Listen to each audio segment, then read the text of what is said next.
एक गांव में एक दूध वाला रहता था जो गांव-गांव जाकर दूध बेचता था। लोग उससे दूध खरीदते थे। एक दिन उसके दिल में ख्याल आया, क्यों ना दूध में थोड़ा सा पानी मिलाकर ज्यादा पैसे कमा लिए जाएं।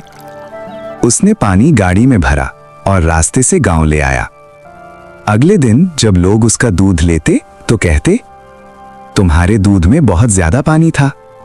वो हर बार यही करता रहा। आज भैंस ने ज्यादा पानी पिया था और वो मुस्कुराकर चला गया। अरे भाई, तुम्हारे दूध में तो बहुत ज्यादा पानी था। अरे माँ जी, आज भैंस ने शायद ज्यादा पानी पी लिया था। दिन ब दिन उसके पास बहुत सी भैंसें हो गईं और वो बहुत अमीर हो गया। मगर अल्लाह की कुदरत जब अजाब देती है तो कोई नहीं रोक सकता।